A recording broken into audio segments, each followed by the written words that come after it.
Hello everyone, Tandiela Sala here.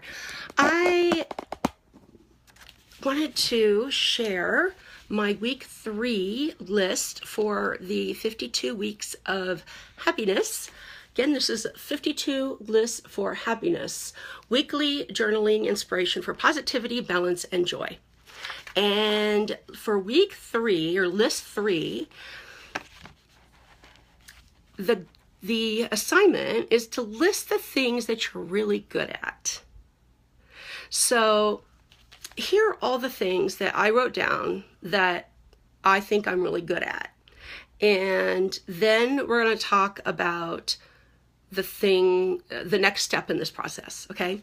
So as I tell you what things I'm really good at, I would love to know what you are really good at and encourage you to follow along or get a piece of paper and a pen and write down the things that you're really good at.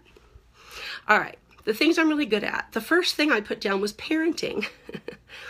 Dancing, reading, teaching, learning, leading, gratitude, process improvement, hiring, top performance, yoga, listening to my intuition, cooking, cross-stitching, painting, helping people feel special, shopping. Can I get an amen for shopping? Staying hydrated, affirmations, strategic planning, writing, seeing the big picture, self-care, customer service, meditating, healing, boundaries, ideas, and overall just loving, a loving human being. So the next step in this process is to underline the things that you had to work for to become good at, and circle the things that I feel come naturally to me. So the things that I feel come naturally to me are learning, leading, process improvement,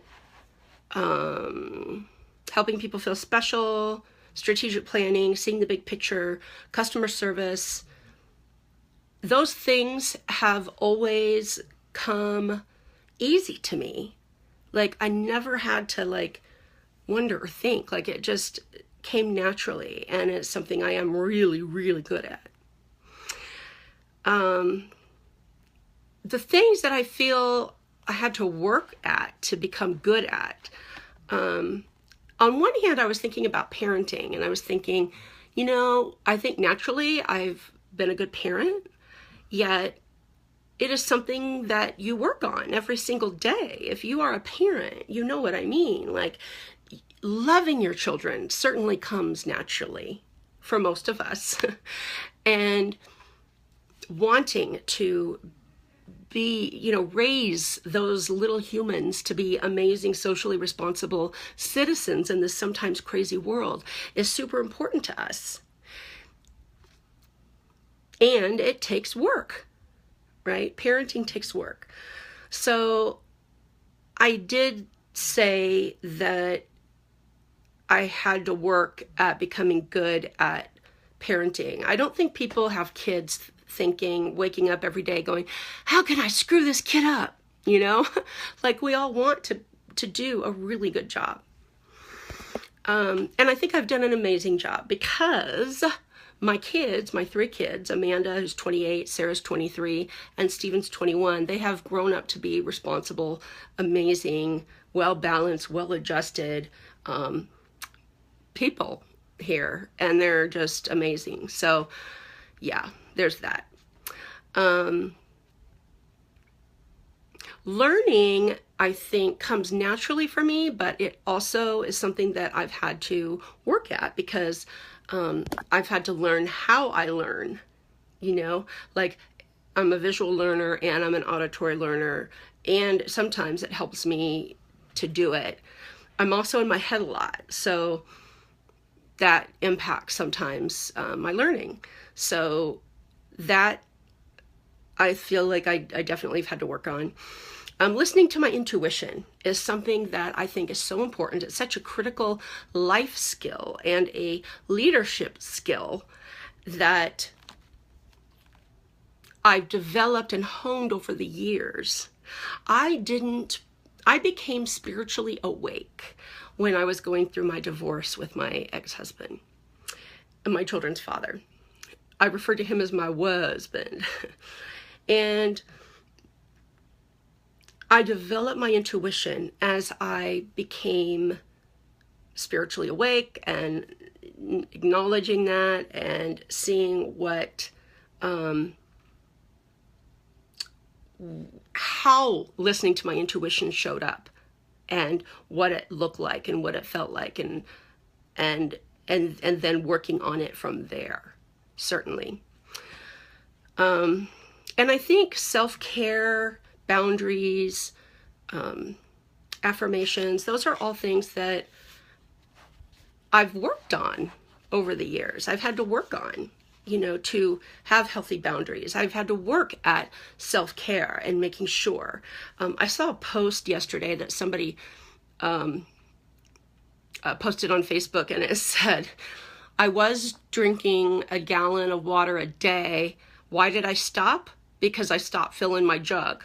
It's like, oh my God, that's like a face palm moment, because it doesn't come naturally, always, consistently. Like when we're in the space of taking care of ourselves and doing those amazing things for ourselves, of course, they might feel natural or feel good to us, yet the act of deciding that you're going to exercise self-care and boundaries and all that, whatever that looks like, that you're really good at, and doing it and practicing it is what makes you, I think, good at something.